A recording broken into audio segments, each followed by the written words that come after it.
Hello everyone, welcome to GATE academy. तो अब हमारा बेसिक कंसेप्ट के दो लेक्चर आ चुके हैं, पार्ट 1 पार्ट 2। अब हम अगले पार्ट में जा रहे हैं, that means cross product. Dot product के बारे में तो सब बता चुका हूँ, एंगल से रिलेटेड बात कर चुका हूँ, प्रोजेक्शन के बारे में बात कर चुका हूँ, पैरेलल वेक्टर क्या होते हैं, परपेंडिकुलर वेक्टर्स क्या होते हैं, ये सब बातें कर चुके हैं और बेसिक कंसेप्ट के लिए बहुत जरूरी है। अगला जब पार्ट होता है, जब बेसिक का थोड़ा सा और आगे बढ़ते, तो हम बात करते हैं कंसेप्ट ऑफ क्रॉस प्रोडक्ट पे। ठीक है, कंसेप्ट ऑफ क्रॉस प्रोडक्ट, एक फिगर भी बना हुआ दिख रहा है आपके पास। तो ये समझना बहुत इंपॉर्टेंट है जब हम क्रॉस प्रोडक्ट की बात करते हैं। ठीक है, चलो स्टार्ट करते हैं क्रॉस प्रोडक्ट के बारे में। और बहुत ही ध्यान से समझिएगा, एक बार जब समझ आ जाती चीजें तो बहुत काम आएगा, आगे चल के बहुत काम आएगा, एप्लीकेशन बहुत काम आएगा। क्या है क्रॉस प्रोडक्ट के बारे में?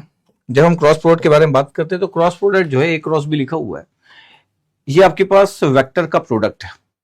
जैसे वहां पे ए डॉट बी था आपके पास, ए बी कॉस थीटा। तो हमको पता है कि ए डॉट बी की जब हम बात करते थे तो वो हमको पता है कि ए बी कॉस थीटा था और वो एक स्केलर क्वांटिटी थी। ये एक स्केलर क्वांटिटी था आपके पास, स्केलर एक स्केलर क्वांटिटी था, एक नंबर्स आपके पास स्केलर क्वांटिटी था। A B cos theta, A magnitude है, बी भी मैग्नीट्यूड है। यहाँ पे भी ए बी साइन थीटा है, तो आपके पास ए मैग्नीट्यूड है ए का वेक्टर का, बी साइन थीटा, और यहाँ पे कि यूनिट वेक्टर भी है, बिकॉज जब ए क्रॉस बी कर रहे हो इसका मतलब ये वेक्टर क्वांटिटी है।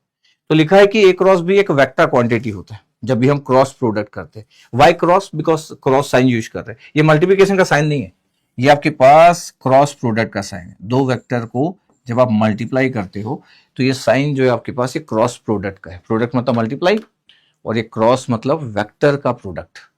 ये डॉट हम यूज करते हैं वेक्टर में, जब भी हम बात करते हैं तो डॉट की बात करते हैं आपके पास, तो डॉट प्रोडक्ट हम यूज करते हैं और उसका रिजल्टेंट स्केलर होता है। ठीक है, अब क्रॉस प्रोडक्ट में हम बोल रहे हैं सबसे इंपॉर्टेंट क्या होता है पता आपके पास? ये A N is the most important चीज। अगर आपको ए एन पता चल गया कि ए एन को कैसे समझते हैं तो क्रॉस प्रोडक्ट आपका आसान होगा। रिजल्ट तो दुनिया को पता है कि A cross B, A B sine theta is the magnitude, और ए डॉट बी का तो सभी को पता, वो अपने आप में मैग्नीट्यूड है, A B cos theta. But यहाँ पे जो ए एन है is the unit normal vector, और ये जो यूनिट नॉर्मल वेक्टर होता है, एन जो दिख रहा है आपके पास, एन लिखते हैं आपके पास, is the unit normal vector, cap लगा हुआ है, द यूनिट नॉर्मल वेक्टर। जब मैं नॉर्मल वेक्टर बोलता हूँ इसका मतलब परपेंडिकुलर है। नॉर्मल जब हम टर्म यूज करते हैं that mean the perpendicular, orthogonal. तो क्वेश्चन ये है कि ये जो नॉर्मल आप यूज कर रहे हैं, एन यूनिट नॉर्मल वेक्टर, तो क्वेश्चन ये है कि ये किसके नॉर्मल है? ये एक प्लेन के नॉर्मल होता है, पता आपके पास। इसका मतलब ये हुआ कि अगर किसी प्लेन में दो वेक्टर रखे तो उसके नॉर्मल होगा आपके पास जो प्लेन में वो ए और बी दोनों वेक्टर है।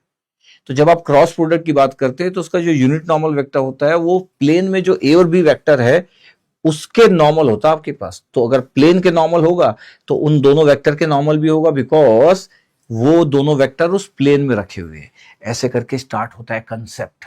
ठीक है, तो बहुत ही कंसेप्चुअल टर्म होता है जब हम क्रॉस प्रोडक्ट की बात करते हैं। तो ठीक है, आपके पास ए बी साइन थीटा लिखा, N is the unit normal vector normal to the plane containing A and B. Theta A B क्या आपके पास? थीटा वहां पे भी हम बात करते थे कि थीटा या थीटा ए बी भी लिख सकते हैं, वहां पे भी थीटा या थीटा ए बी लिख सकते हैं। यहां पर थीटा ए बी लिखा है the smaller of the two angles between A and B. A और बी के बीच का आपके पास जो स्मॉलर एंगल होता है, जब मैं स्मॉलर वर्ड यूज करता हूं तो आपको क्लियर है कि यार हमेशा हम लोग जब बात करते हैं, जैसे ये आपके पास हो गया, ये ए वेक्टर हो गया, ये बी वेक्टर हो गया, सपोज करो ये एंगल 30 डिग्री है, ये तो पता है थीटा ए भी आपके पास 30 डिग्री है। तो आप ऐसा तो देख रहे हो तो आपको 30 दिख रहा है, लेकिन अगर आप इस तरीके से देखोगे तो ए और बी के बीच का एंगल तो 330 भी है, 330 भी है। ए और बी के बीच का तो एंगल है, 360 में से 30 माइनस करोगे तो कितना होगा? तो थीटा ए भी 330 भी है और थीटा ए भी 30 भी है। ये 330 भी है और थीटा ए भी जो है वो 30 भी है। ये ए और बी के बीच का एंगल देखो जरा ध्यान से, देखो ध्यान से। यस सर, ए और बी के बीच का एंगल 30 भी दिख रहा है आपके पास। अगर मैं ए से बी जा रहा हूं, ए से बी पहुंचने में, ए वेक्टर से बी वेक्टर पहुंचने में 30 डिग्री लगेगा और बी से ए पहुंचने में 330 लगेगा। तो थीटा ए भी 330 भी और 30 भी। बट आप इसको क्यों लेते हो? Because we consider theta A B is the theta minimum value. दोनों के बीच का जो मिनिमम एंगल होता है वही होता है, और ऐसा डॉट प्रोडक्ट में भी होता है और सभी जगह होता है, एवरीवेयर, एवरीवेयर। इसलिए डॉट प्रोडक्ट में हम 0 से 180 बोल देते तो फिर बात ही खत्म हो जाती है। इसलिए हम डॉट प्रोडक्ट जब बात करते हैं तो थीटा बी की बोल देते हैं कि 0 से 180 के बीच में होगा, तो फिर ये बात करने की जरूरत ही नहीं पड़ती। जब मैं डॉट प्रोडक्ट की बात करता हूं तो हम बोल देते हैं कि ए डॉट बी आप कर रहे हो और A dot B A B cos theta होगा, और थीटा ए बी की जो वैल्यू होगी आपके पास वो 0 से लेके 180 डिग्री होगी। तो अपने आप मिनिमम एंगल इसके अंदर ही आ गया, मिनिमम एंगल इतना आ गया, क्योंकि किसी भी एंगल में 360 में से अगर वो एक एंगल माइनस करोगे तो एक और एंगल आएगा जो उसके बराबर ही होगा। तो जब 0 से 180 बोल देते हो एक ही बात है। या क्योंकि यहां पे तो हम देखते नहीं ना, या तो क्रॉस प्रोडक्ट में तो हम देखेंगे, सीन करेंगे, देखना, तो एक ही बात है। और theta A B smaller value जो होगा आपके पास, थीटा मिनिमम होता है, वो एक ही बात है, ये एक ही बात है। बट यहां लिखते समय लोग ऐसी बात कर लेते कि 0 से 180 के बीच में होगा आपके पास, 0 से 180 डिग्री। 180 में आपको पता है कि पैरेलल होते हैं, एंटी पैरेलल बोलते हैं, the unlike parallel vector 0 degree में द पैरेलल बोलते हैं हम लोग, the like parallel vector 0 degree, उसके बीच में तो एंगल होता ही है, फिर 0 से 180 के बीच में ये डॉट प्रोडक्ट है। क्रॉस प्रोडक्ट में हम बोल रहे हैं कि थीटा ए बी जो होता है थीटा मिनिमम होता है, दोनों में जो थीटा होगा ए और बी के बीच का एंगल तो सेम ही होगा, चाहे आप इससे निकालो चाहे उससे निकालो, इससे निकालो चाहे उससे निकालो, angle will be same, angle same आएगा। याद रखिएगा इस बात को, एंगल क्या आएगा, सेम आएगा। इसका मतलब ये हुआ कि अगर आपको ए क्रॉस बी की बात करना, ध्यान समझना, अभी मैं आराम से बता रहा हूं, ए क्रॉस बी की वैल्यू कितना है, ए बी, ए का लेंथ, बी का length, sine theta A B, या सिंपली साइन थीटा, और द मोस्ट इंपॉर्टेंट चीज A N, the unit normal vector. अगर मैं बोलूं कि सर मैं इसका मैग्नीट्यूड ले लूं, तो इसमें तो बोलने की जरूरत नहीं पड़ती, A dot B scalar quantity होता, तो आप थीटा ए बी कैसे लिख देते हो, आप कॉस थीटा ए बी कैसे लिख लेते हो, थीटा ए बी की वैल्यू कैसे निकाल लेते हो, cos inverse A dot B करते हो तो ये इंटीजर नंबर आ जाता है, ठीक, ए डॉट बी, और ए का मैग्नीट्यूड है और बी का मैग्नीट्यूड, सिंपल ए बी भी लिख सकते हो, इट्स ओके, ये तो हमको पता ही है। यहां पे अगर मेरे को एंगल इससे निकालना है, क्योंकि एंगल तो ऐसा नहीं हो सकता कि मैं इससे एंगल अलग आएगा इससे एंगल आएगा, अगर इसका एंगल निकालना है तो फिर यहां पे मेरे को मैग्नीट्यूड लिखना पड़ेगा, मतलब मेरे को बोलना पड़ेगा कि ए क्रॉस बी का मैग्नीट्यूड क्या है। तो जैसे मैग्नीट्यूड लिखेंगे तो ए बी, तो मैग्नीट्यूड था ही, और साइन थीटा। और पता है किसी भी यूनिट नॉर्मल वेक्टर की प्रॉपर्टी क्या होती है, property of any unit vector, इसका मैग्नीट्यूड कितना होता है, ऑलवेज 1। देखिए यूनिट नॉर्मल वेक्टर अगर आप बोल दे रहे हो, इसका मतलब क्या होता है, इसका मतलब ही होता है सर ऐसा वेक्टर है जिसका लेंथ 1 होगा, मैग्नीट्यूड 1 होगा, तो इसका मैग्नीट्यूड 1 है, तो ए एन का मैग्नीट्यूड 1 हो गया, तो ये साइन थीटा आपके। अब यहां से अगर मैं बोलूं कि सर थीटा ए बी की वैल्यू कितनी होगी, अगर मैं यहां से बोलूं कि सर थीटा ए बी की वैल्यू कितनी होगी, तो sine inverse, but A cross B नहीं है, यहां पे ए क्रॉस बी का मैग्नीट्यूड है, और डिवाइड बाई ए का मैग्नीट्यूड और बी का मैग्नीट्यूड, ये जैसे यहां पे था नीचे ए और बी का मैग्नीट्यूड, लेकिन यहां पे ए क्रॉस बी का मैग्नीट्यूड है, तब साइन इनवर्स करोगे, answer will be same, yes answer will be same. अच्छा फिर से वापस आते हैं, तो ए क्रॉस बी आपके पास क्रॉस प्रोडक्ट है, इसको वेक्टर प्रोडक्ट भी बोलते हैं, because resultant is vector. Dot product को आप एक इनर प्रोडक्ट बोलते हैं, या आप स्केलर प्रोडक्ट बोलते हो, क्रॉस प्रोडक्ट को आप बोलते हो vector product, because resultant will be vector A cross B का, ठीक है। This vector multiplication of two vector is called the cross product because of the cross sign, तो ठीक है भैया क्रॉस साइन है। It is also called the vector product because the result is a vector, तो इसको हम vector product भी बोलते हैं because result is a vector, ये क्लियर है। क्रॉस प्रोडक्ट बोलते हैं सभी लोग जानते हैं बिकॉज क्रॉस साइन, ये क्रॉस साइन यूज कर रहा है। तो आपके पास क्रॉस प्रोडक्ट की जरूरत क्यों पड़ी, क्यों ऐसे बनाए गए, बहुत सारी बातें हो सकती है। आज तो अभी हम क्रॉस प्रोडक्ट के बारे में बात कर रहे हैं, और सबसे इंपॉर्टेंट जो है हमारा is the A N is the unit normal vector. अच्छा यूनिट नॉर्मल वेक्टर की प्रॉपर्टी हमको पता है, और भी बाकी यूनिट नॉर्मल वेक्टर क्या होते हैं, आई जे के, आई कैप, जे कैप, के कैप, सब यूनिट नॉर्मल वेक्टर है। एक्स वाई जेड कोऑर्डिनेट जो डायरेक्शन एक्स वाई जेड का, सबका मैग्नीट्यूड निकालोगे तो 1 आएगा, तो सबको क्लियर, जैसे सबको क्लियर, ओके। पता आपके पास जब हमको बात करना होता है कि एन के बारे में, जब हमको बात करना होता है तो पता क्या होता है, जब ए वेक्टर और बी वेक्टर के बारे में बात की जाती है तो बोला जाता है कि ए क्रॉस बी जब आप कर रहे हो तो उसका जो रिजल्टेंट होगा उसको सी वेक्टर बोल दिया गया। इसका मतलब है ए क्रॉस बी वेक्टर को हम सी वेक्टर बोल दे रहे हैं, ध्यान से ना, ए क्रॉस बी वेक्टर को हम बोल दे रहे हैं ए क्रॉस बी वेक्टर, जो भी आपका रिजल्ट आएगा उसको सी वेक्टर बोल दे रहे हैं। ए क्रॉस बी वेक्टर का रिजल्टेंट, क्योंकि वेक्टर रिजल्ट आने वाला है द सी वेक्टर। अब वो सी वेक्टर कहां होगा, सी वेक्टर कहां होगा, तो आप सोचो कि अगर A cross B equal to C vector है, इसकी वैल्यू कितना है, A B sine theta A N, इसका मतलब क्या हो गया, इसका मतलब हो गया कि सी वेक्टर का डायरेक्शन और ए एन वेक्टर का direction will be same, yes sir. इसका मतलब है कि एन वेक्टर का जो डायरेक्शन होगा आपके पास, ये आपके पास सी वेक्टर के बराबर ही होगा। इसका मतलब सी वेक्टर और एन तो आपके पास सेम ही हुआ। अगर आपको पैरेलल बोलना है दोनों को तो मैग्नीट्यूड सामने है, A B sine theta is the magnitude, तो C vector proportional to A नहीं हुआ, पैरेलल वेक्टर है। इसका मतलब डायरेक्शन ऑफ सी वेक्टर क्या हुआ, direction of unit normal vector. Direction of unit normal vector क्या हो गया, सी वेक्टर।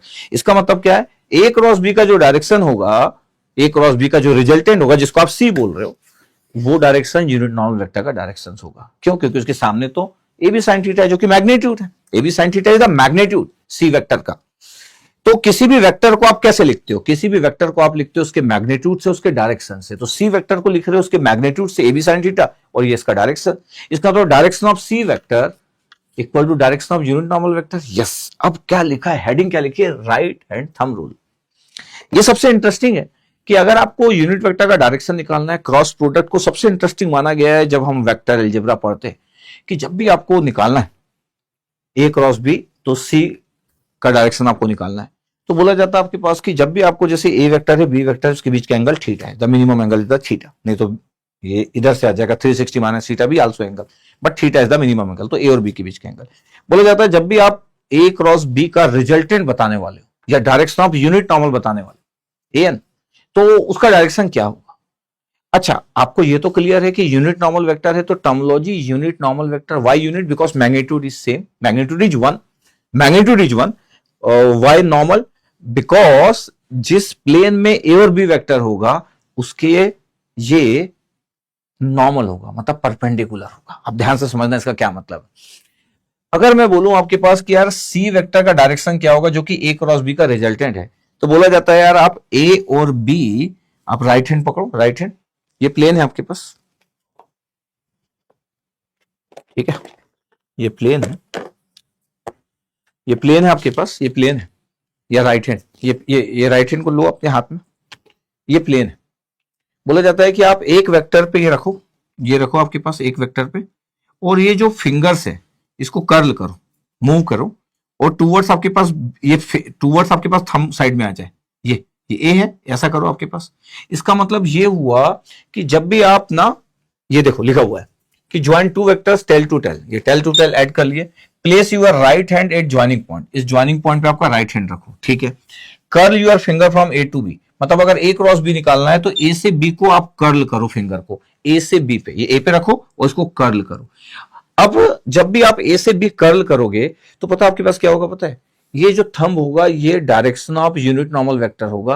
ये देखो अपवर्ड आया अगर मेरे पास ए क्रॉस बी कर रहा हूं।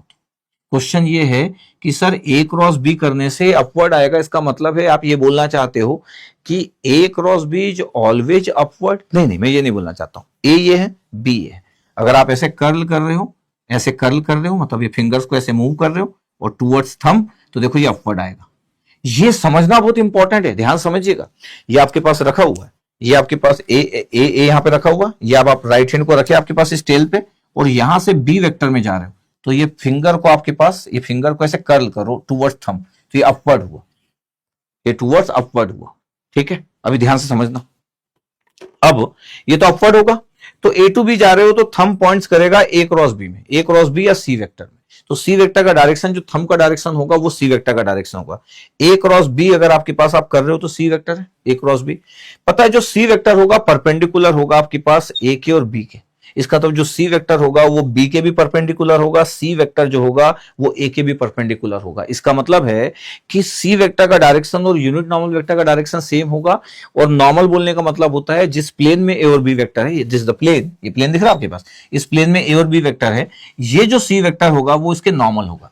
अच्छा, जब आप तीन चीज आ गई ए बी और सी, अब तीनों को पेपर में नहीं दिखा सकते, आप तीनों को पेपर में नहीं दिखा सकते, इसलिए आपको लगेगा कि सर इसमें तो मेरे को डाउट आ रहा है, क्योंकि एक नॉर्मल स्टूडेंट सोचता है सर ये ए से तो 90 बना रहा है लेकिन बी से 90 नहीं बना रहा है। ऐसा किसी का डाउट आ सकता है, और एक बच्चे का डाउट आ सकता है, 11-12 के बच्चे का तो डाउट आ ही सकता है, पहली बार पढ़ रहा हो कि सर ए से 90 बन रहा है, सर देखो ना सर ए से 90। अच्छा, वो इसलिए आपको दिख रहा है क्योंकि मैं ए को होरिजेंटल ले लिया, अगर ए को होरिजेंटल नहीं लेता तो फिर तो आपको 90 किसी में नहीं दिखता। अगर मैं बोल देता कि ये ए है, देखना ध्यान समझना, अगर मैं बोल देता ये ए से होरिजेंटल बना है, सपोज करो मैं अगर बोल देता कि यार ये ए है, ये बी है, ये ए वेक्टर है, ये बी वेक्टर है, और ये थीटा है ये। अब अगर सोचो मैं बोलूंगा कि ये आपके पास है सी वेक्टर, ये अब तो नॉर्मल आपको कहीं नहीं दिख रहा है क्योंकि मैं ए को हॉरिजॉन्टल नहीं बनाया, यहां तो हॉरिजॉन्टल बनाया, इसलिए आपको लग रहा है कि सर ये तो ए से 90 बन रहा है, लेकिन सर बी से कैसे 90 बन जाएगा। ये हमारा सबसे पहला डाउट आता है, क्योंकि 3 डायमेंशन फिगर जब होते हैं तो एक हवा में होता है, तो यूनिट नॉर्मल वेक्टर हवा में कैसे। इस प्लेन पे आपके पास रखा है, प्लेन है, इस प्लेन पे ए और बी रखे, और ए ऐसा नहीं कि ए हॉरिजॉन्टल होना चाहिए, ए और बी कैसे भी रखे, दोनों के बीच का एंगल है ऐसे रखे हुए हैं, ये आपके पास ए और बी ऐसे रखे हुए हैं, ये ए रखा हुआ है, ये बी रखा हुआ है, उनके बीच का एंगल थीटा है, ये ए और बी। तो इसका मतलब ये नहीं कि कोई हॉरिजॉन्टल है ए और बी में से, ए और बी कैसे भी रखे, यहां पे देखने के लिए अच्छा लग रहा है ए। अब ये प्लेन है, ये प्लेन 2 डायमेंशन है, ए वेक्टर है बी वेक्टर। अब मैं बोल रहा हूं कि जब आप इससे ए से बी कर रहे हो, ये ए पे रखे आपके पास जो टेल है दोनों का, वहां पे रखे थंब, मतलब ये पूरा रखे आपके पास राइट हैंड, और फिर आप ए से बी जा रहे हो। जब ए से बी जा रहे हो तो अपने राइट हैंड के जो फिंगर है उसको कर्ल करना है ए से बी साइड। अब आपका जो थंब होगा वो डायरेक्शन ऑफ सी वेक्टर होगा, that means direction of unit normal vector होगा। ये यूनिट नॉर्मल वेक्टर क्या है, ये जो रखे हुए 2 वेक्टर ये इस प्लेन का नॉर्मल है, अपवर्ड। अभी तो अपवर्ड है, अभी डाउनवर्ड की भी बात करूंगा, ध्यान से समझना। अभी तो ए से बी जा रहे तो अपवर्ड ही दिख रहा है, अभी आपके मन में हो सकता है सर डाउनवर्ड फिर कब होगा, इट्स ओके, ठीक है।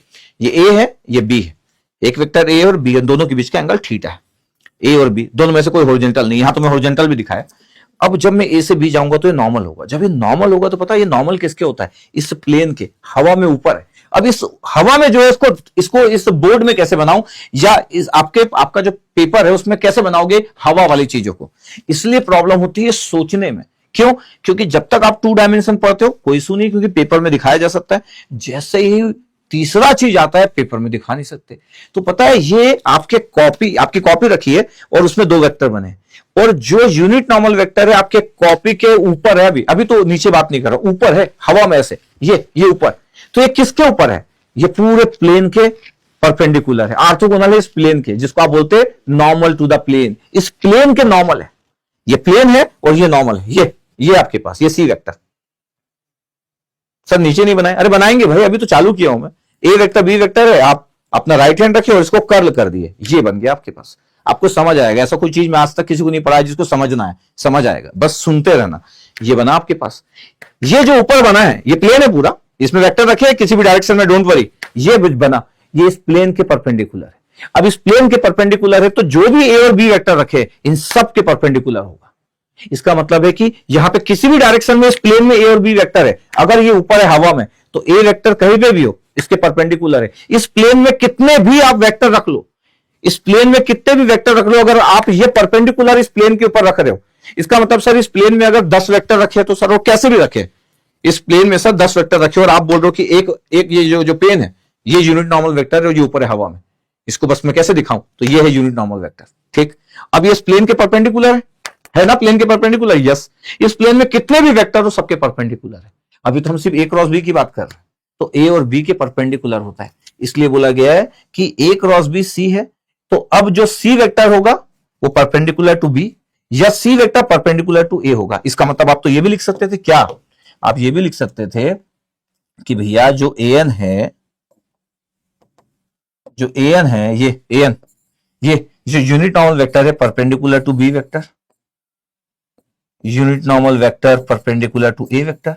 तो जो आप बोलते हो ना कि यूनिट नॉर्मल वेक्टर जो है वो किसके नॉर्मल है, उस प्लेन के, उस प्लेन में जितने वेक्टर है उसके परपेंडिकुलर होगा, ऑर्थोगोनल होगा, इसी को नॉर्मल बोलते हैं। अच्छा, ए एन और सी वेक्टर का डायरेक्शन सेम है, तो आप सी वेक्टर मतलब resultant of A cross B, आप सी वेक्टर बोलो चाहे ए एन वेक्टर बोलो, बोथ आर सेम, कोई बात ही नहीं, क्योंकि बोथ आर पैरेलल। सर कैसे पैरेलल, अगर आप मेरे दोनों लेक्चर देखेंगे तो मैं पैरेलल वेक्टर बोला था कि अगर x और y पैरेलल वेक्टर है तो x प्रोपोर्शनल टू y होगा, और कांस्टेंट कुछ भी हो सकता है उसके सामने का मैग्नीट्यूड, वो a भी sin थीटा है।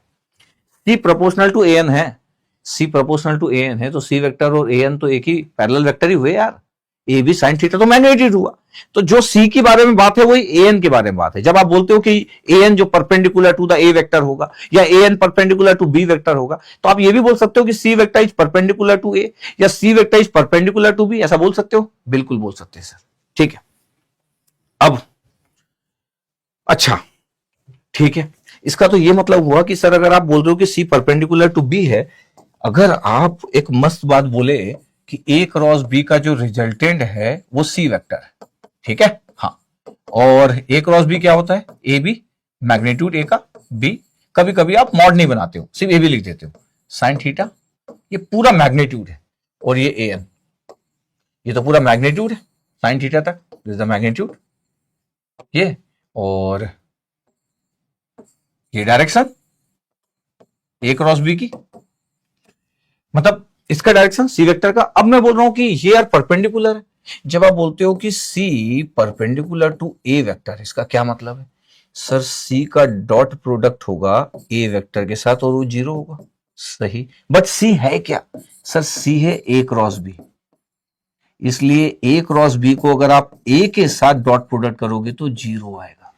पता है, अगर मैं बोलूं कि यार ये एक अच्छा कंसेप्ट है तो आप इसमें दिल बना लो कि सच में अच्छा कंसेप्ट है, फिर तो सर इसका तो ये मतलब हुआ क्या कि सर अगर सी वेक्टर मतलब resultant C vector perpendicular A है तो परपेंडिकुलर बी भी होगा, क्योंकि वो तो प्लेन के परपेंडिकुलर है, जो मैं प्लेन बना रहा था, ये सी वेक्टर है, इधर unit normal vector, that mean the C vector is the resultant of A cross B. तो अगर ये सी के परपेंडिकुलर है तो सी डॉट बी होगा जीरो। यस, ऑर्थोगोनल वेक्टर का यही मतलब होता है, परपेंडिकुलर का यही मतलब होता है, नॉर्मल का यही मतलब होता है। सी वेक्टर क्या है? A cross B, A cross B dot B is equal to zero, ये मतलब हुआ। इसका मतलब है कि ये भी फिर दिल बना देते, जब एक दिल बनाया तो इसमें क्यों ना दिल बनाए, ये भी दिल बना देते अपन, ये लो दिल बना दिया। इसका मतलब है कि आप इतनी सिंपल सी बातें ऐसे आराम से बोल सकते हो कि X vector dot product with X cross Y is always zero.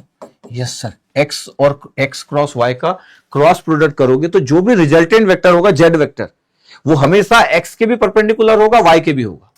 तो ये देखो एक्स के परपेंडिकुलर है इसलिए zero, Y dot X cross Y. अच्छा, आप डॉट प्रोडक्ट में यार किसी को भी पहले लिखो X cross Y dot X लिख दो या एक्स पहले लिख दो, मतलब डॉट प्रोडक्ट तो कम्यूटेटिव लॉ को फॉलो करता है, इसलिए डॉट प्रोडक्ट जब लगाते हो तो किसी को भी पहले रखो, कोई फर्क नहीं पड़ता है। तो X cross Y dot product with Y vector is always zero, मतलब ये तो एक ही बात हो गई, कम्यूटेटिव लॉ को फॉलो करता है, ये भी एक ही बात हो गई। बट ये बड़ी इंपॉर्टेंट बात है क्योंकि आईआईटी के प्रोफेसर इसमें क्वेश्चन फ्रेम करना चाहते हैं, द गुड कंसेप्ट, तो इसलिए क्रॉस प्रोडक्ट को समझना जरूरी है। जैसे स्टार्ट कर रहा हूं मैं अभी, यहां पे थे अपन कि सर ए क्रॉस बी था और आप यूनिट वेक्टर के बारे में बात कर रहे थे, ठीक है।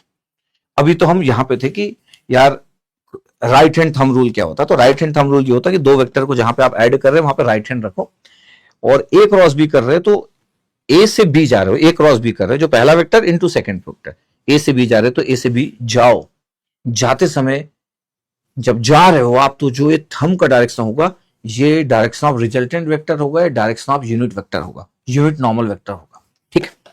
ओके, देखना ये देखो आपके पास ए से बी जा रहे थे, अब ध्यान से देखना सर, ये ए से बी जा रहे थे, ये देखो ए वेक्टर बनाया, कहीं भी बना दो, अब देखो ए बनाया, ये बी बनाया, अब यहां पे देखो ए से बी जाओ, ये ए है, और फिंगर को क्रॉस करो बी तक ले जाओ, ये देखो बी ले जा रहे, ये बी ले गए, तो ये अपवर्ड आया, यस सर, ये अपवर्ड, ए क्रॉस बी सी वेक्टर, ये अपवर्ड आया। अब देखना ध्यान से, सर यहां पे बी क्रॉस ए परफॉर्म कर रहा हूं, ये बी और ए है, अगर आप बोलोगे कि सर बी से ए भी तो आ सकता हूं सर, तभी भी तो अपवर्ड है, सही बोले आप, एकदम सही बोले, ये बी है, बी से ए आना है तो कैसे आओगे, ये यहां रखो, ये राइट हैंड को यहां रखो जहां पे टेल मिल रहे हैं, और बी से ए आओ जरा,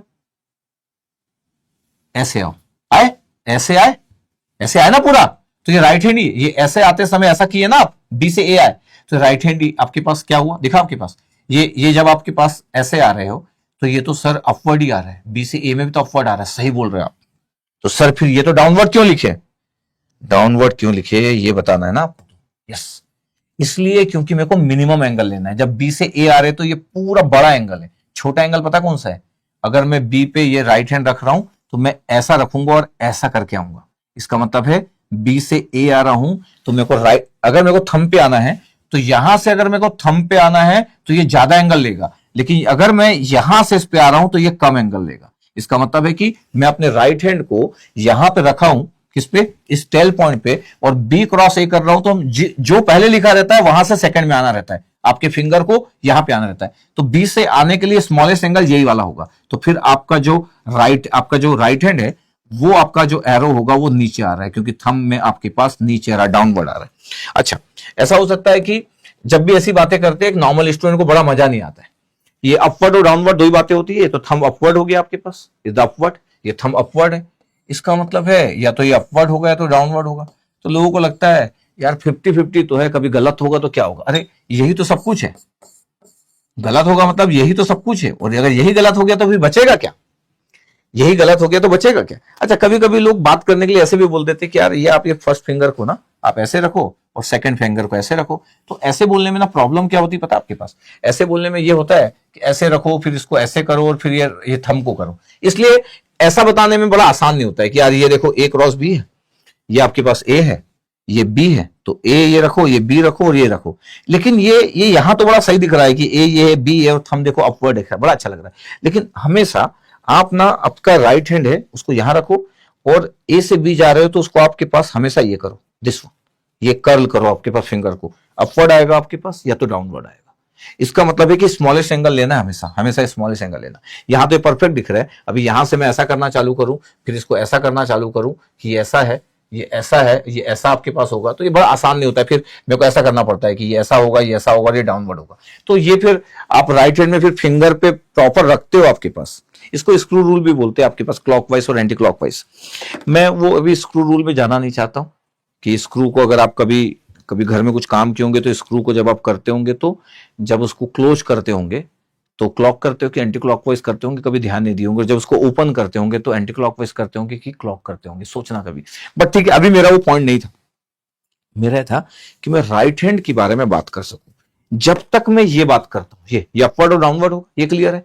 अच्छा, आपको लगता है कि सर ऐसा ऐसा बहुत जगह लोग लिखते हैं कि ये आपके पास फिंगर है, ये आपके पास हो गया तो ये यहां पे बड़ा अच्छा दिख रहा है कि सर ये कितना अच्छा दिख रहा है, फिर आप ये फिंगर ही घुमाते रह जाओगे। इसलिए आप ना ए और बी पे आपके पास फिंगर रखने से अच्छा है कि ए ये रखो, बी ये रखो और ये आ जाए। इसका मैं और आसान करूं, मैं इसको और आसान करता हूं, आप हैंड को बहुत घुमाएंगे तो मैं बोलता हूं कि क्या है, आपको क्या पता है अगर मैं कोऑर्डिनेट सिस्टम में बात करूं, क्या कोऑर्डिनेट सिस्टम में बात करता हूं,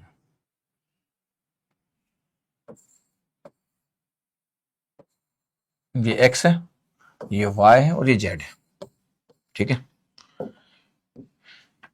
ये आई कैप ले लिया, जे कैप और ये के कैप, ये आई जे के यूनिट मैग्नीट्यूड है। अब मैं अगर आपसे पूछूं कि मेरे को आई क्रॉस जे करना है, आप बहुत सुने होंगे कि आई क्रॉस जे कितना होता है, आपको आप पढ़े होंगे कि आई क्रॉस जे कैप जो होता है वो के कैप होता है, मैं पक्का बता रहा हूं। आप ये भी पढ़े होंगे कि जे क्रॉस के इक्वल टू आई होता है।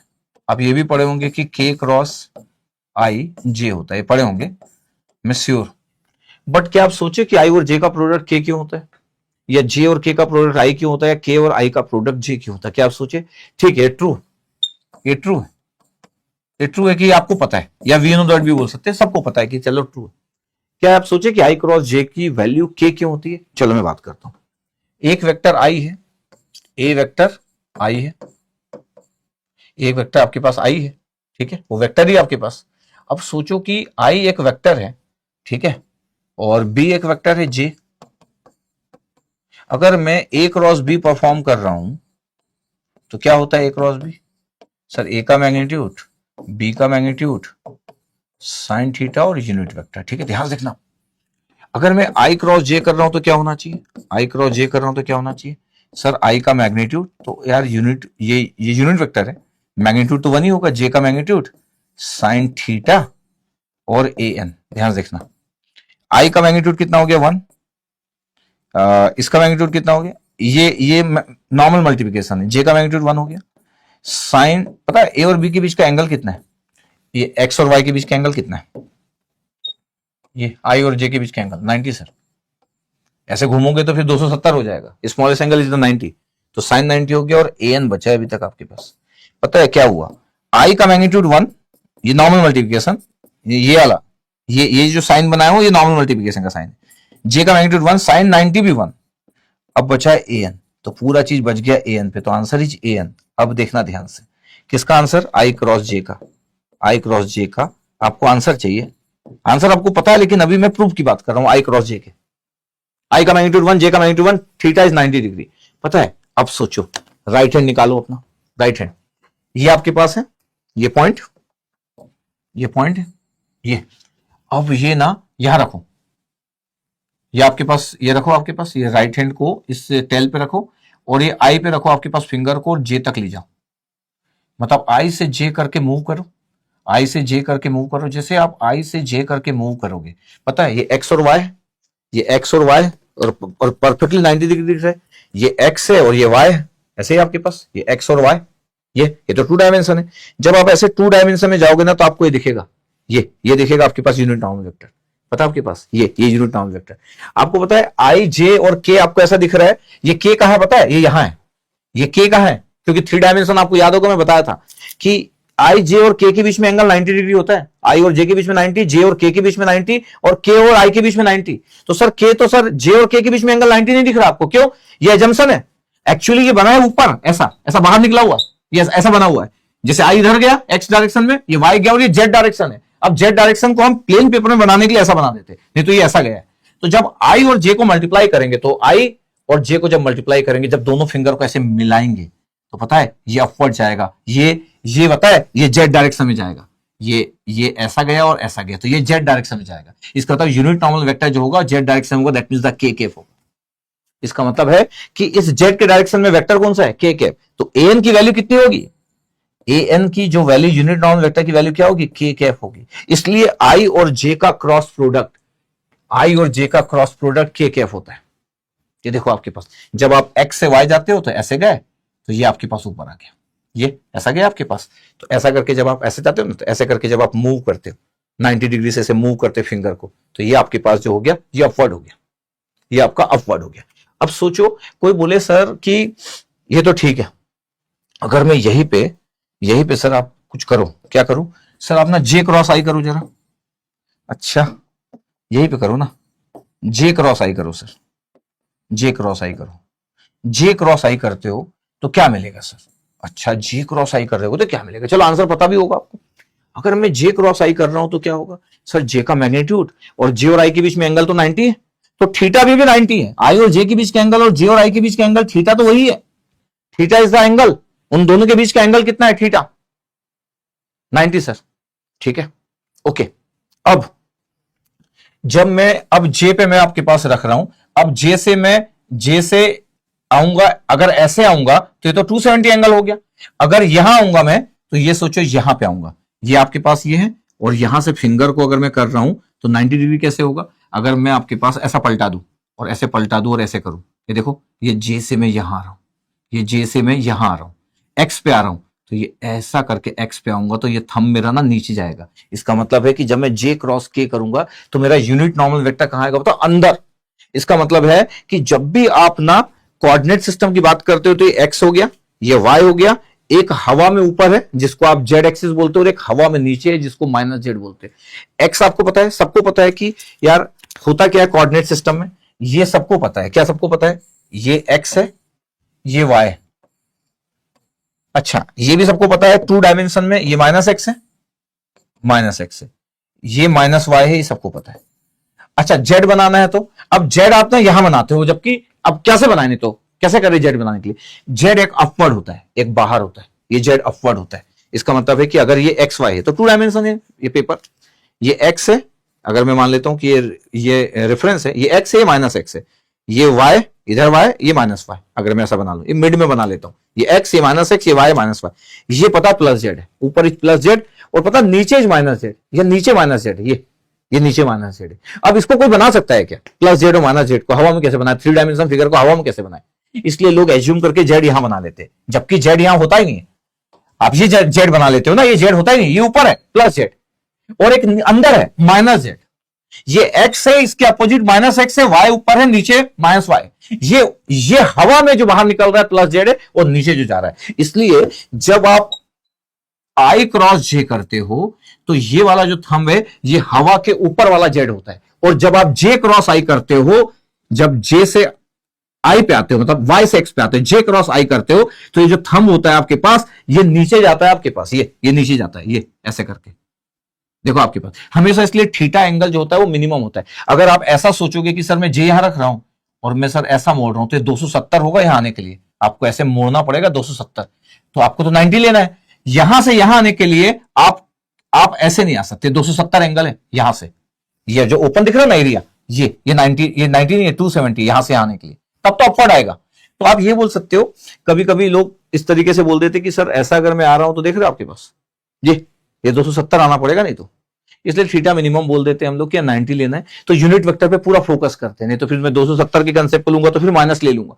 लेकिन हमको क्या लेना रहता है, हमेशा हमको मिनिमम थीटा लेना रहता है। तो ऑलवेज एंगल इज 90, तो फिर मेरे को राइट हैंड थंब रूल को यूज करना पड़ता है बहुत अच्छे से किसी को बताने के लिए कि भैया यहां से आना है तो अपने राइट को देखो। ऐसा ना हो कि कभी हाथ ही मुड़ जाए पूरा, कि यहां से आप आ रहे हो तो यहां ऐसे कैसे आओगे, ये कर्ल नहीं हुआ।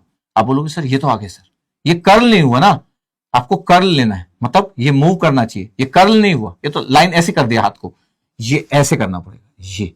ये जैसे ही आप ऐसे करोगे, जैसे ये y से x पे आओगे तो ये नीचे जाएगा। इसलिए जब आप ना an वेक्टर की बात करते हो यहां पे, तो पता है क्या होता है, माइनस के कैप होता है। ये मैग्नीट्यूड तो 1 है, एंगल 90 है, कोई इशू नहीं है। इसलिए जे क्रॉस आई करते हो तो माइनस के कैप आता है। क्या आता है, माइनस के। अच्छा ओके, अब ये आपके पास था, यही हम बात कर रहे थे, ये x है, ये y है, और ये एजम्पशन वाला z है, ये एजम्पशन वाला z है, ठीक है, ये एजम्पशन वाला z। इसलिए मैं हमेशा कोऑर्डिनेट सिस्टम ऐसे लेता हूं। अब आपको ये भी पता है कि यार ये तो हो गया i कैप, यस सर, ये हो गया j कैप, यस सर, ये हो गया k कैप। अगर मेरे को j क्रॉस k करना है तो j का मैग्नीट्यूड लूंगा, मैं k का मैग्नीट्यूड लूंगा। पता है इसके बीच में एंगल कितना है, सर ये एंगल 90 है। ये एंगल जो है ना, ये जो एंगल है, इसलिए कभी कभी ना जे क्रॉस के कभी कभी मेरे को एंगल बनाने के लिए मैं ऐसा लिख देता हूं, क्योंकि 3 डायमेंशन फिगर है, ऐसा करके एंगल बना लेते हो, 90 लिखा रहता है। कई लोग को लगता है 90 कहां दिख रहा है सर, ये एक्चुअली कैसे बनाए थे, तो ये ऐसा है, ये ऐसा है, तो ये तीनों कोऑर्डिनेट सिस्टम 90 पे ही है। अब मेरे को जे से के जाना है, तो ये जे है और ये ऐसा जा रहा हूं, ये देखो ये आउटवर्ड है, ये यहां पर रखा हूं और ये आउटवर्ड है। तो जे क्रॉस के करूंगा तो an की वैल्यू क्या होगी पता है, ये अगर मैं ऐसा करूंगा ना, ये ऐसा, इसको ऐसा मोड़ूंगा ना, तो ये जो होगा ये थर्ड वाले डायरेक्शन में जाएगा, मतलब एक्स पे। तो जब मैं y से z पे जा रहा हूं, y से z पे जा रहा हूं, तो ये x पे चला गया। इसका मतलब ये है कि 1 मैग्नीट्यूड थीटा 90, वो भी 1 मैग्नीट्यूड, और ये आ गया आपके पास i के। ये इसका मतलब है कि j क्रॉस k का जब आप प्रोडक्ट करते हो तो कितना आता है, i के आता है।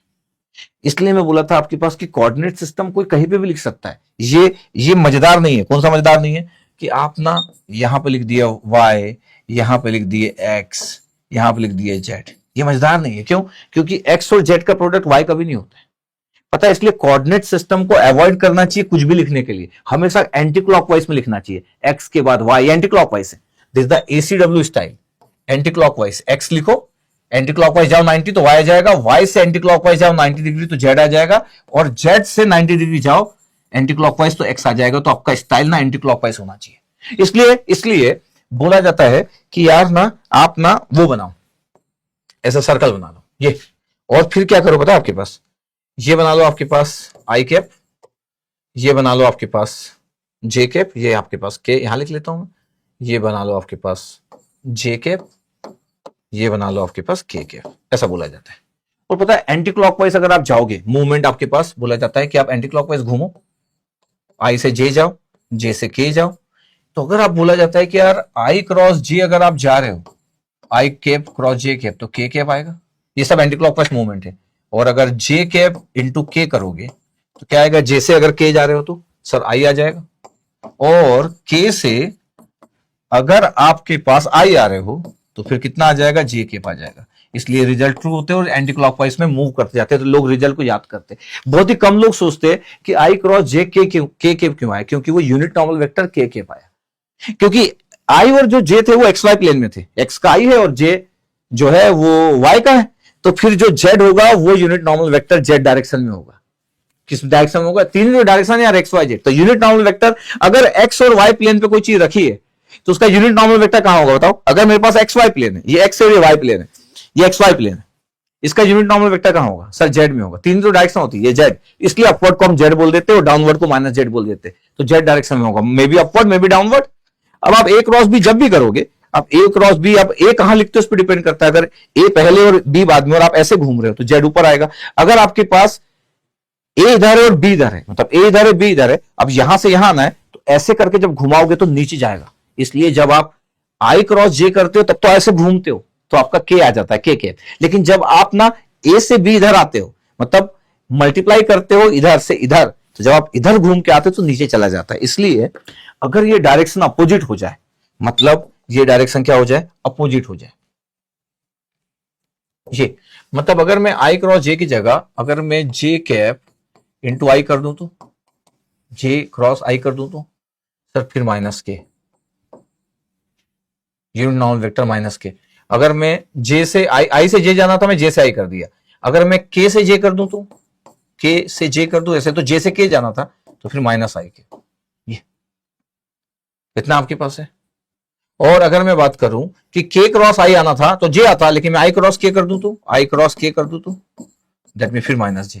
ये इसलिए अपोजिट डायरेक्शन में जब भी जाते हैं यूनिट नॉर्मल वेक्टर डाउनवर्ड चला जाता है, थर्ड डायरेक्शन में जाएगा लेकिन नॉर्मल। अच्छा, लेकिन जब आप डॉट प्रोडक्ट करते हो सर तब तो कोई इशू नहीं आता है।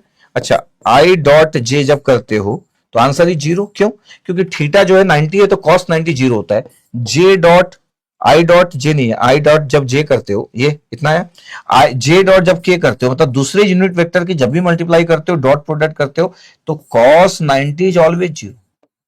इसलिए dot product different different unit vector का जो होता है वो जीरो होता है। ये डॉट प्रोडक्ट जो आपको ऑलरेडी पता है, बट ये कंसेप्ट राइट हैंड रूल से जो बनता है unit normal vector is very very good concept. तो एक चीज तो ये हो गई कि हमको नहीं पता हो कि कैसे आता है, लोग याद कर लिए, बोले कि यार इसको याद ही कर लेते कि आई क्रॉस जे के होगा, आई जे के। बट फिर भी अगर आप याद भी करते हो तो इसको हमेशा एंटी क्लॉकवाइज ही रखो, मतलब एक्स, इसको वाई रखो। अच्छा, वैसे भी आप यार टू डायमेंशन यूज करते हो तो हमेशा इसको एक्स रखते हो, इसको वाई रखते हो। तो जो टू डायमेंशन का स्टाइल है उसमें आप थर्ड डायमेंशन ऐड हो गया जेड, तो जेड अपवर्ड होगा और एक डाउनवर्ड होगा जिसको आप चाह के भी दिखा नहीं सकते। तो इसलिए एक एज्यूम कर लेते कि ये जेड है, इसलिए बोल देते हैं 90 है, ये बोल देते हैं 90 है। ठीक, ओके। इसलिए जब हम स्टार्ट किए थे चैप्टर, जब हम स्टार्ट किए थे तो हम बोले कि एक प्लेन में रखा है, क्या रखा है? एक प्लेन में रखा है। और पता है आपके पास ये 90 डिग्री है, आपके पास ए से भी 90 डिग्री है, बी से भी 90 डिग्री है, ये क्योंकि इस प्लेन से 90 डिग्री है सी वेक्टर, उस प्लेन से 90 डिग्री वो अपवर्ड जा रहा है या डाउनवर्ड नीचे जा रहा है। ओके, यस सर, उस प्लेन से 90 डिग्री है। इसलिए हम ये पूरा फॉर्मूले की बात भी किए थे, गुड कंसेप्ट की बात भी किए थे। तो मेरे को लगता है कि ये आपको क्लियर रहना चाहिए यार कि राइट हैंड रूल के बारे में जब हम बात करते हैं तो आपको पता रहे कि यार आप कैसे फिंगर को मूव करते हैं। तो जब भी आप फिंगर को मूव करोगे ना, दो ही पॉसिबिलिटी है, कहीं से भी ऐसे फिंगर को मूव करोगे, ऐसे फिंगर को अगर मूव कर रहे हो तो दो ही पॉसिबिलिटी है, तो अपवर्ड या तो फिंगर को मूव कर रहे हो तो डाउनवर्ड। बस ये देखना है कि आप कहां से कहां जा रहे हो, ए कहां है, ए क्रॉस बी कर रहे हो तो ए कहां है और बी कहां है, ये देखना जरूरी है। अगर आप एंटी क्लॉकवाइज में मूव करते हो, अगर आप एंटी क्लॉकवाइज में मूव करते हो तो एंटी क्लॉकवाइज में मूव करोगे तो आपका हमेशा अपवर्ड ही आएगा। जब आप क्लॉकवाइज में मूव करोगे तो डाउनवर्ड आ जाएगा। कैसे?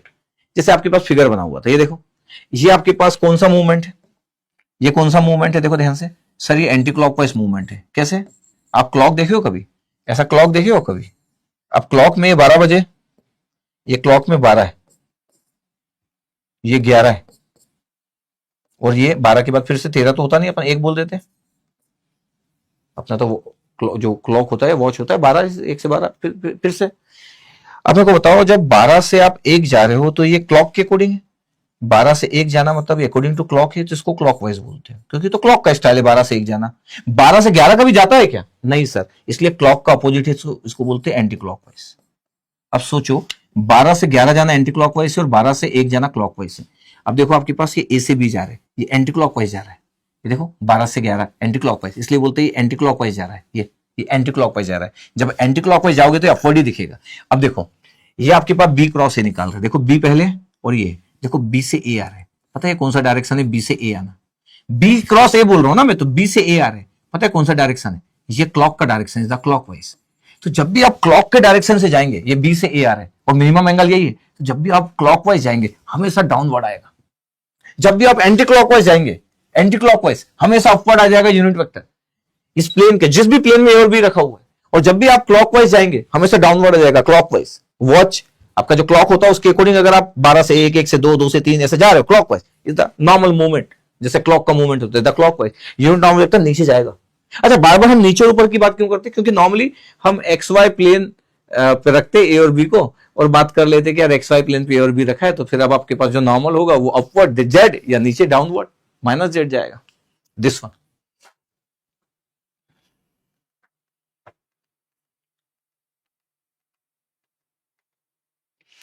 अब देखो आपके पास ये आई जे के बोलो चाहे ए एक्स ए वाई बोलो, एक ही बात है। आपको तो पता ही है, क्या पता है?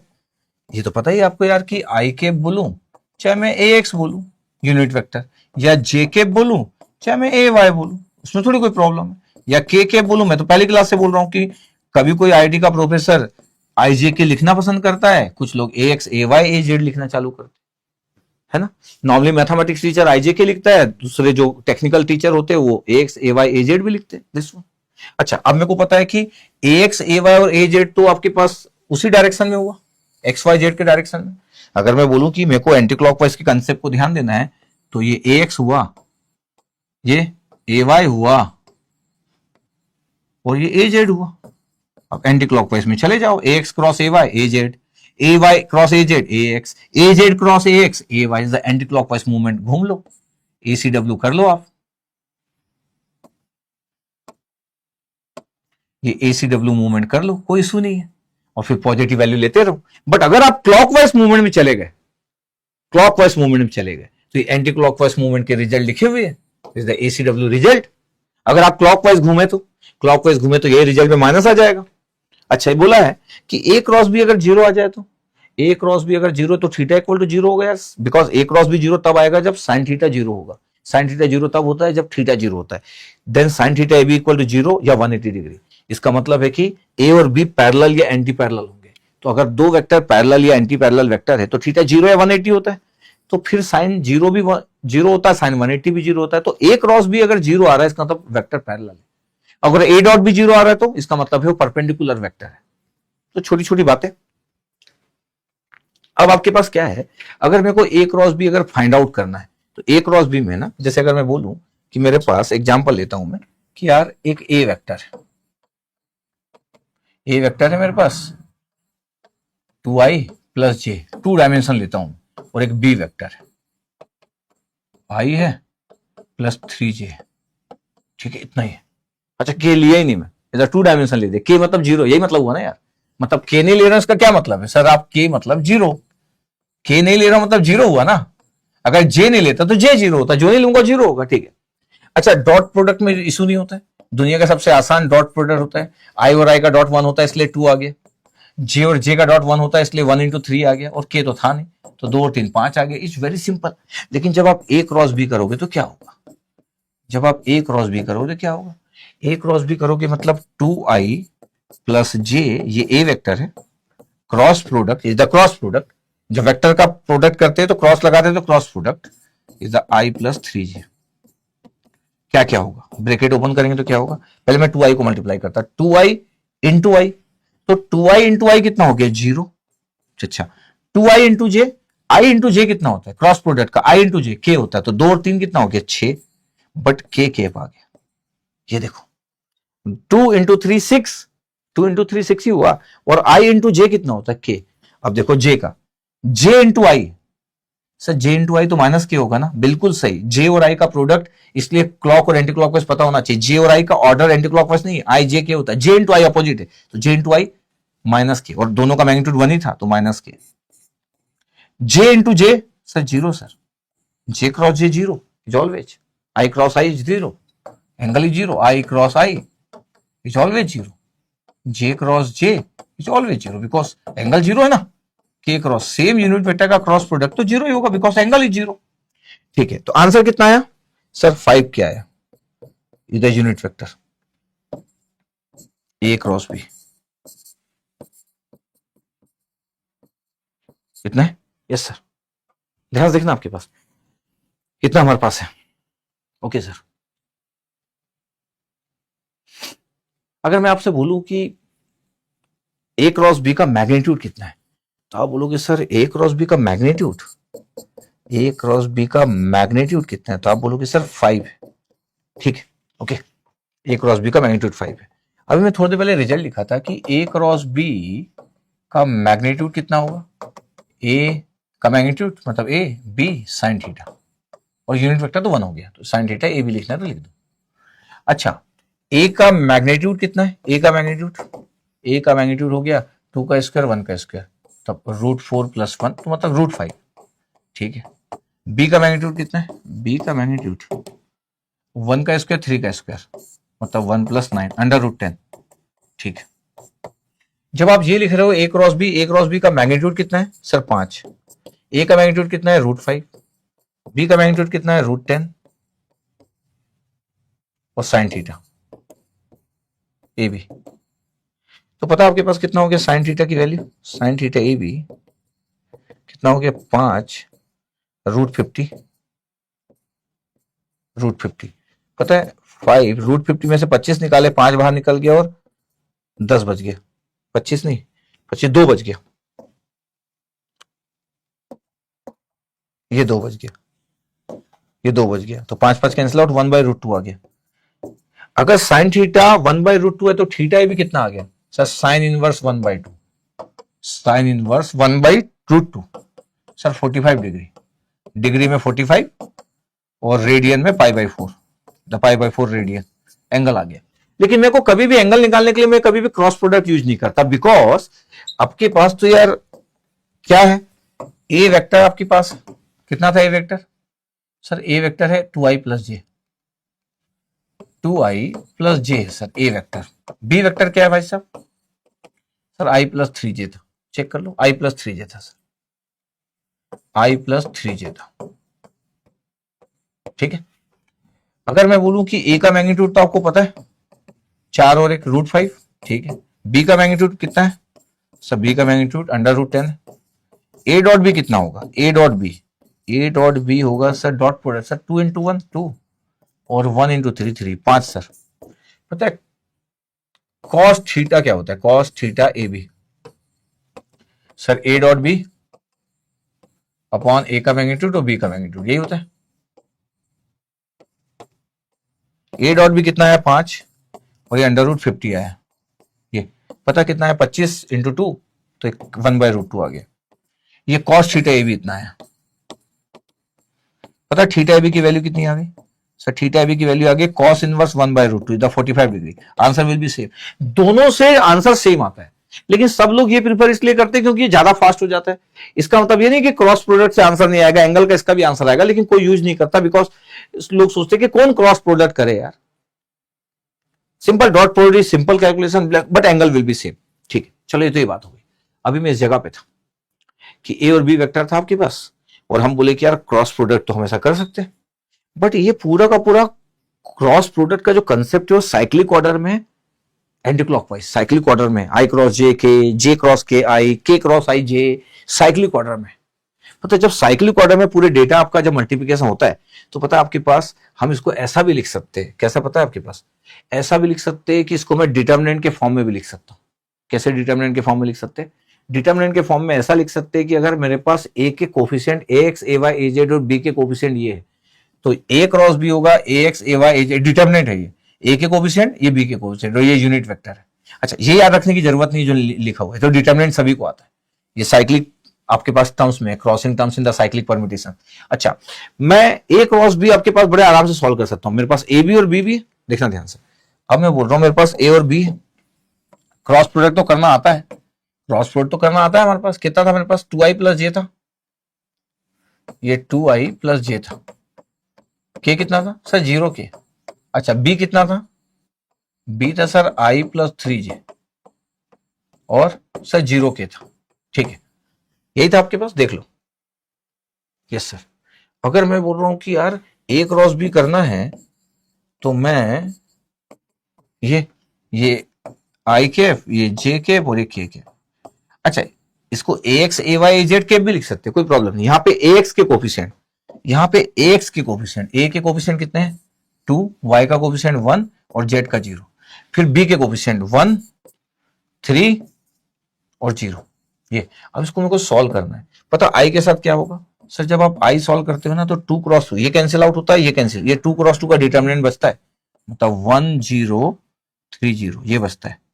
फिर जब जे के साथ लिखते हैं तो माइनस जे के साथ लिखते हैं आप, ठीक है। अगर आपको डिटर्मिनेंट पड़े में से पूरा डिटर्मिनेंट पड़े, ये कैंसिल और ये कैंसिल, रो और कॉलम कैंसिल कर दिया करो। और जे का साथ माइनस क्यों जे आया, ये is always good thing, but अभी मैं बात नहीं करूंगा, डिटर्मिनेंट में बात कर चुका हूं मैं। आपको कभी देखना है कि y माइनस जे, तो मेरा डिटर्मिनेंट का वीडियो देखना। ये कैंसिल 2 0 और 1 0, 2 0 1 0 ये, और फिर आपके पास आया के कैप, ये कैंसिल 2 1 और 1 3, 2 1 और 1 3। पता है आंसर कितना आ रहा है, आई के साथ तो 0 आ गया क्योंकि 1 इंटू 0 और 3 इंटू 0, फिर इसके साथ भी 0 आ गया, तो जे के साथ भी 0, क्योंकि एक कोई भी रो या कॉलम 0 होता है तो पूरा 0 आ जाता है। इसके साथ क्या आ रहा है, के कैप के साथ, बस ये आ रहा है, ये प्रिंसिपल डायगोनल का एलिमेंट 2 इंटू 3 6 माइनस 1 इंटू 1, तो 6 माइनस 1, पता कितना आंसर आया, 5 के कैप है। क्या ए क्रॉस बी का आंसर 5 के क्रॉस था, ए क्रॉस बी का आंसर क्या 5 के कैप था? Yes sir. कैसे?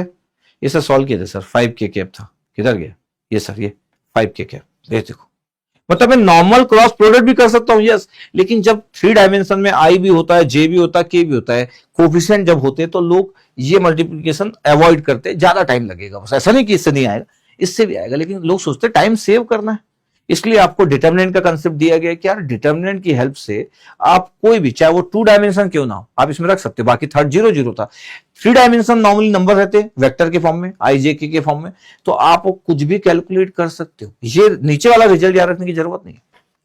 ये ए एक्स लिए तो फिर ये 2 क्रॉस 2 का ये बना हुआ है, माइनस ए वाई लिए तो फिर ये बना हुआ है। माइनस ए वाई क्यों नहीं दिख रहा है, क्योंकि अपोजिट कैलकुलेशन है, इसलिए डोंट वरी।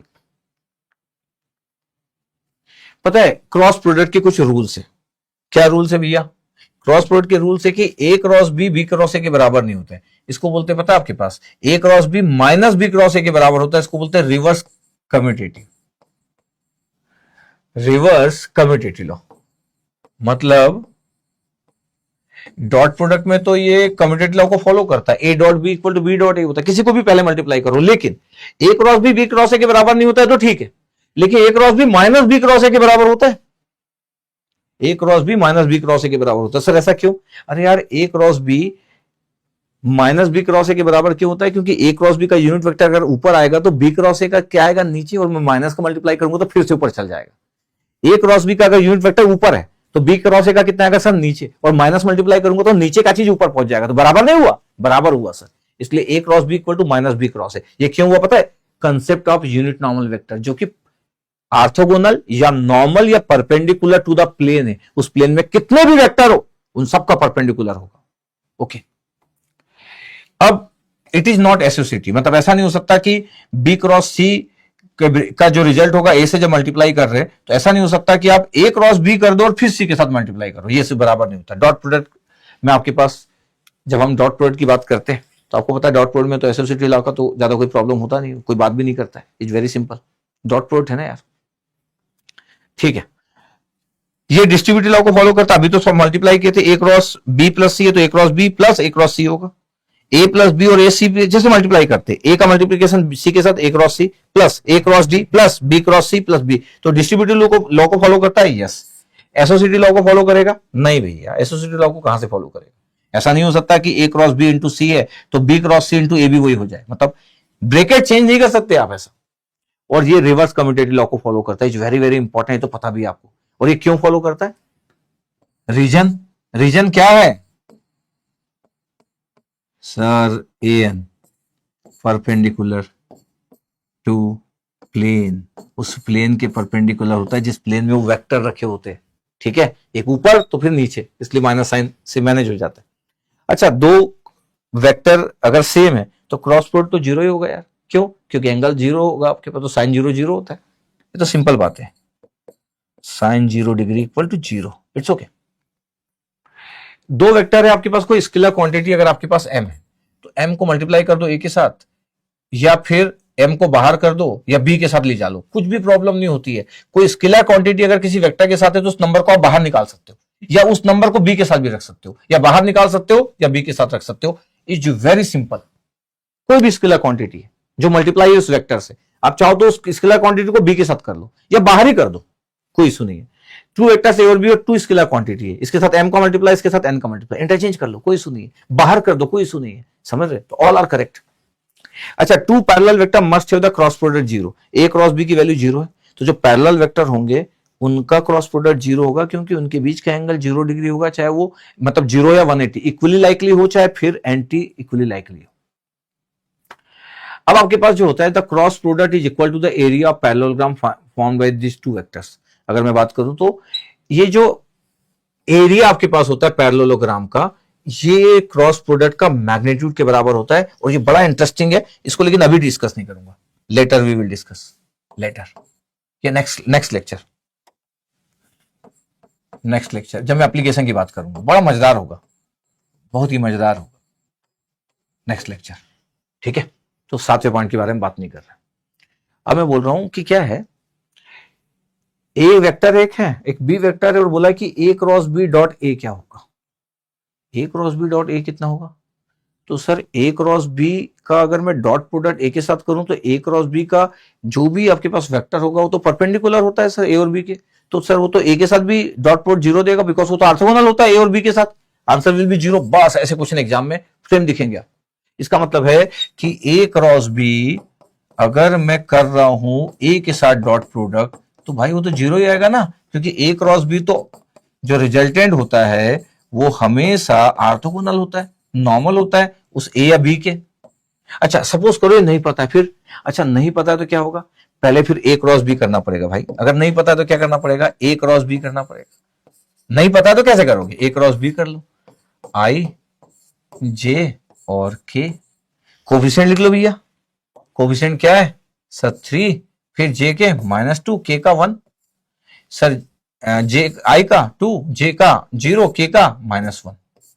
ये अब बात है सॉल्व करने की, करे सॉल्व? Yes sir. आई के साथ ले लू मैं क्या, ये कैंसिल डायरेक्ट ले रहा हूं मैं, -2 इंटू -1 +2 और 1 इंटू 0 तो +2 आ गया, बस 2 -0, फिर माइनस जे केप लिख रहा हूं, लिखूं डायरेक्ट, ये कैंसिल, रो और कॉलम कैंसिल करते, 3 इंटू -1 -3, -3 प्लस के कैप, क्या के कैप के साथ ये कैंसिल 3 इंटू 0 0, 2 इंटू -2 तो -4 हो, मिडिल का माइनस, तो 0 + 4।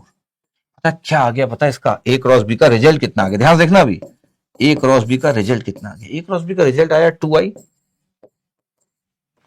2i, फिर सर -5 था तो +5j, yes sir +5j +4k। क्या आपको लगता है कि ये जो ए क्रॉस बी का रिजल्ट है ये ए और बी के परपेंडिकुलर होता होगा? ये देखना तो बड़ा इंटरेस्टिंग है, क्योंकि हम तो खूब चिल्ला के बोले कि ए क्रॉस बी जो अब आप निकालोगे, क्या निकाले भैया, 2i निकाले, फिर 5j निकाले, फिर 4k निकाले, फिर क्या बोले कि यार ए वेक्टर क्या है, ए vector 3i -2j, 3i -2j फिर +k सर। अच्छा हाँ, बी वेक्टर क्या है, बी वेक्टर है 2i - k sir, 2i - k। चलिए एक बार देखे तो जरा क्या हो रहा है, ए क्रॉस बी जो निकाले हैं क्या वो ए के साथ डॉट प्रोडक्ट 0 देगा? तो चलो करते, 2 इंटू 3 6, 5 इंटू -2 -10 और 4 इंटू 1 +4, कितना आंसर है सर 0। अच्छा, तो क्या ए क्रॉस बी बी वेक्टर के साथ भी 0 देगा? चलो चेक करते हैं, 2 इंटू 2 4, और जे तो था नहीं तो इसलिए 0, और के में 4 इंटू -1 -4, आंसर विल बी 0। इसलिए तो हम बोलते हैं पूरी दुनिया की ए क्रॉस बी ए और बी के साथ ऑर्थोगोनल होता है, dot product will be 0, is always good concept. अच्छा, अगर आपको पता है तो आप तुरंत भी लगा सकते हो कि आंसर इज 0, ये आप तुरंत भी लगा सकते हो, ऑलवेज गुड कंसेप्ट। नहीं पता है तो यार आपका कैलकुलेशन अच्छा होना चाहिए, द क्रॉस प्रोडक्ट और फिर डॉट कर लो जो बोल रहा है। यस सर, ये तो कर सकते हैं सर। 2011 में एक क्वेश्चन था, 2011 का एक क्वेश्चन, आईआईटी मद्रास का क्वेश्चन, बोला कि ए और बी दो वेक्टर है, आर्बिट्री वेक्टर है विथ मैग्नीट्यूड ए और बी, ठीक है, और ए क्रॉस बी का क्रॉस प्रोडक्ट है, उसका मैग्नीट्यूड बोला है और उसका स्क्वायर करने को बोल दिया। ए क्रॉस बी का मैग्नीट्यूड है उसका स्क्वायर, और फिर कुछ ऑप्शन दिया है, ठीक। ए क्रॉस बी का मैग्नीट्यूड उसका स्क्वायर बोला है यार। तो सबसे पहले तो मैं ये लिख लूं कि स्क्वायर तो बाद में करेंगे, पहला स्टेप तो मैं ये कर लूं कि ए क्रॉस बी होता क्या है। तो ए क्रॉस बी होता है सर ए बी, ये मैग्नीट्यूड है ना, A B sine theta, A B sine theta और यूनिट वेक्टर सर, बिल्कुल सही। ए क्रॉस बी का मैग्नीट्यूड कितना होगा sir, A B sine theta तो मैग्नीट्यूड था ही सर, और ये यूनिट नॉर्मल वेक्टर की वैल्यू 1 होता है, इसका मैग्नीट्यूड तो दुनिया को पता है, इसलिए सिर्फ आप ए बी साइन थीटा लिख लेते हो, ये भी सही बात है। तो थर्ड स्टेप क्या हुआ, थर्ड स्टेप बोल रहा था सर इसका स्क्वायर कर लो सर, ये ए और जो बी वेक्टर था ना इसका जो मैग्नीट्यूड था इसका स्क्वायर कर लो, स्क्वायर कर लो यार। तो A square B square sine square theta आ गया। अच्छा साइन स्क्वायर थीटा क्या होता है सर, साइन स्क्वायर थीटा होता है 1 माइनस कॉस स्क्वायर थीटा, मतलब ब्रैकेट ओपन करने का मौका मिलेगा आपको। तो ब्रैकेट ओपन करो तो ए स्क्वायर बी स्क्वायर आ गया minus A square B square cos square theta आ रहा है यार। तो A square B square minus A square B square cos square theta आ गया। वी नो दैट, क्या we know that sir, A dot B क्या होता है, ए डॉट बी होता है scalar value A B cos theta. अगर मैं स्क्वायर कर लूं तो दोनों का, ए डॉट बी इसका स्क्वायर करोगे तो आ जाएगा A square B square cos square theta. Actually ये A square B square cos square theta A dot B का स्क्वायर है। पहला नंबर तो ए स्क्वायर बी स्क्वायर था, बट दूसरा नंबर ए डॉट बी का जो रिजल्ट है उसका स्क्वायर है। यस ये आ गया भैया, ए क्रॉस बी का जो मैग्नीट्यूड था उसके स्क्वायर का रिजल्ट। यस तो क्या आंसर आया sir, A square B square minus A dot B का square, a answer is the basic question, simple basic question, simple basic question. 2011 IIT Madras के क्वेश्चन था, लास्ट क्वेश्चन अभी इस क्लास का लास्ट क्वेश्चन, ठीक है यहां तक पहुंच गया था। बोल रहा है कि यार एबीसी आपके 3 पॉइंट से एक्स वाई जेड में और कोऑर्डिनेट सिस्टम है, then which one of the following vectors is perpendicular to the both the line. मतलब आप बताओ कि इसमें से कौन सा वेक्टर होगा जो बी ए और बी सी दोनों के परपेंडिकुलर होगा। अच्छा ऐसा बोल रहा है। अच्छा एक और चीज है, मैं बोलता हूं आपको, अगर बी ए वेक्टर कोई अगर दोनों पॉइंट दे दे तो बी ए वेक्टर क्या होगा, स्टार्टिंग पॉइंट बी है और एंडिंग पॉइंट ए है, तो ए वेक्टर माइनस बी वेक्टर होना चाहिए। ठीक है, बी ए का ए एंडिंग बी स्टार्टिंग, बी से ए जाना, ए डेस्टिनेशन ए जहां से स्टार्ट किए थे, ठीक है, तो ए माइनस बी। अच्छा बी वेक्टर ना सब ओरिजिन है, तो ए वेक्टर ही आ जाएगा। क्या आ गया, बी वेक्टर 0 है ना यार एक्चुअली, तो ए वेक्टर 0 4 3 है, इसका मतलब ये आ गया 4j, आई तो आएगा नहीं, और 3k, तो 4i और 3k आ गया। अच्छा फिर बीसी भी बोला है, तो बीसी वेक्टर क्या होता है सिखाया तो था मैं, C vector minus B vector. अच्छा बी वेक्टर तो यार ओरिजिन पे रखा है, तो सी वेक्टर ही आ जाएगा क्योंकि बी वेक्टर ओरिजिन पे है। सी वेक्टर की वैल्यू 304 है, तो 3i 04 गया 3 + 4k, ये आ गया आपके पास बी ए और बी सी, इतना ही आपके पास।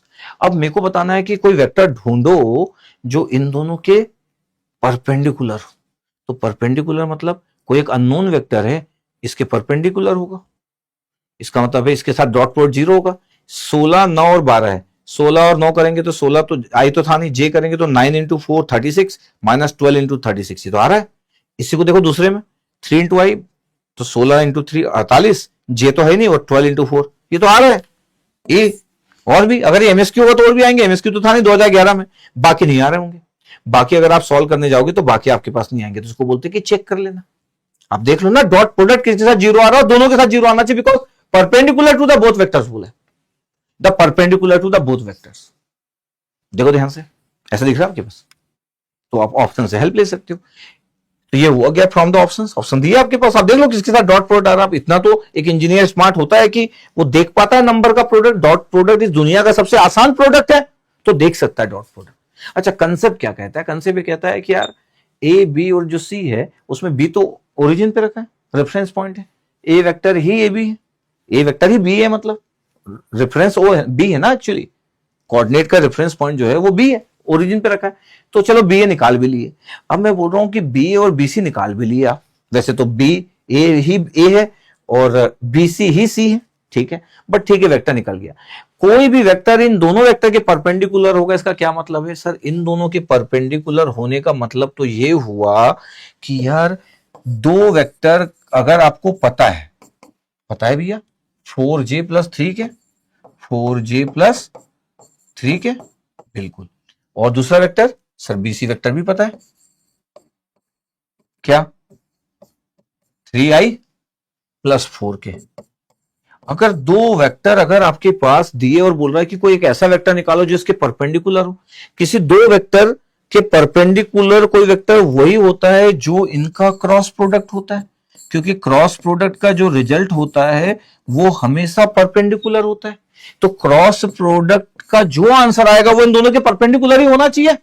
यस सर, तो परपेंडिकुलर अगर आपको निकालना है और कोई ऐसा पूछ रहा है तो ये तो सिंपल क्रॉस प्रोडक्ट का क्वेश्चन हुआ। कोएफिशिएंट लिख लो यार, ये I0 है यार, I0, J कितना है 4 है, K कितना है 3 है, ठीक है, I कितना है 3 है, J कितना है 0 है, K कितना है 4 है। निकाले क्या अपन? यस सर, I के साथ निकालते हैं। ये कैंसिल 4 इंटू 4 16 और 0 इंटू 3 16 माइनस 0 सर, सही है। फिर माइनस J K लिखते हैं, फिर ये कैंसिल 0 इंटू 4 सर तो 0 माइनस 3 इंटू 3 9, ये आ गया सर 9 प्लस K कैप लिखते हैं। चलो K कैप में ये गया 0 इंटू 0 0 माइनस 12 सर, ये इतना आ रहा है। इसका मतलब है कि सर आंसर कितना है sir 16i yes plus 9j minus 12k sir. ये एक ऐसा वेक्टर है जो कि परपेंडिकुलर टू BA होगा, यस सर, जो कि परपेंडिकुलर टू BC होगा, क्योंकि उन दोनों से ही तो निकला है, दोनों के क्रॉस प्रोडक्ट से। तो 16i प्लस 9j माइनस 12 देखो आंसर। इसका मतलब है कि वो लोग बताए नहीं कि इसका क्रॉस प्रोडक्ट निकालो, वो पूछ रहे इन दोनों का परपेंडिकुलर क्या होगा। चाहते तो थोड़ा सा और, ये तो पहले ऑप्शन फ्रेम कर दिया, तो इसके दो ऑप्शन है कि भैया अगर यहां पे पूछ लिए, दिख रहा है आपके पास, अगर सोचो अगर वो पूछ लेते कि जो परपेंडिकुलर होगा उसका मैग्नीट्यूड बताओ, तब तो फिर आपको ऑप्शंस नहीं होता और न्यूमेरिकल आंसर टाइप होता, तब तो आपको ये क्रॉस प्रोडक्ट करना ही पड़ता और जो रिजल्ट आता उसका मैग्नीट्यूड निकालते नहीं। यस सर, तो हमको क्लियर है कि इस क्वेश्चन को पूछने के पीछे ऑब्जेक्टिव क्या था। उनको ये देखना था कि आप समझते हो क्या कि दो वेक्टर अगर आपके पास है तो ऐसा कोई थर्ड वेक्टर जो इन दोनों के परपेंडिकुलर होगा, ये तभी हो सकता है जब दोनों वेक्टर किसी प्लेन पे रखे हो और उस प्लेन के परपेंडिकुलर जो होगा वो यूनिट नॉर्मल वेक्टर होगा या रिजल्टेंट वेक्टर होगा। और क्या उन दोनों का क्रॉस प्रोडक्ट, एक्चुअली वो पूछना चाह रहा भैया इन दोनों का क्रॉस प्रोडक्ट कितना होगा बता दो। पूछने का तरीका देखो आप, कि बोल रहा है कि परपेंडिकुलर होगा। इट्स ओके, आई होप आपको समझ आया हो। मैं सिर्फ बेसिक इंट्रोडक्शन दिया क्रॉस प्रोडक्ट का और एक आधे क्वेश्चन के बारे में बात किया कि जस्ट आपको आइडिया रहे कि यार कैसे देखते हैं।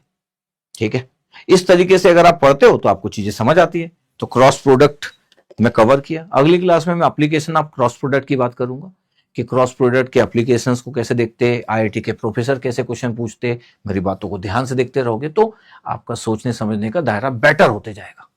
ठीक है, कमेंट्स करके बताइएगा कैसा लगा। राइट हैंड थंब रूल समझ आया? XYZ सब 90 पे होते, दिखा नहीं पाते इसलिए एज्यूम कर लेते अपन ऐसा, और देखने से 90 नहीं दिखता है, ये आपको समझ आ चुका है। XY में Z हमेशा ऊपर हवा वाला है और नीचे वाला -Z। फिर आप क्लॉक, जब आप ये राइट हैंड अपना यूज करना, मतलब जब पढ़ोगे तो, कि जब आप आपके फिंगर को जब कर्ल करते हो तो एक अपवर्ड होगा, या फिंगर को जब आप कर्ल करते हो तो डाउनवर्ड होगा। बस मिनिमम एंगल लेना रहता है, इसलिए आपको ये एंगल लेना पड़ता है, मिनिमम एंगल। ठीक है, या आप ऐसा बोल सकते हो कि एंटी क्लॉकवाइज जब मूव करोगे, एंटी क्लॉकवाइज क्लॉक के अपोजिट नहीं दिखता एंटी क्लॉकवाइज, तो घड़ी के बारे में सोचना चालू करना। घड़ी का अपोजिट काटा जैसा जा रहा है वो एंटी क्लॉकवाइज, वैसे जाओगे तो अपवर्ड आएगा, और जैसे घड़ी में काटा जाता है क्लॉकवाइज तो फिर ये डाउनवर्ड आएगा। थोड़ी सी बातें, ठीक है। तो नेक्स्ट क्लास में मिलते हैं। Okay, thank you.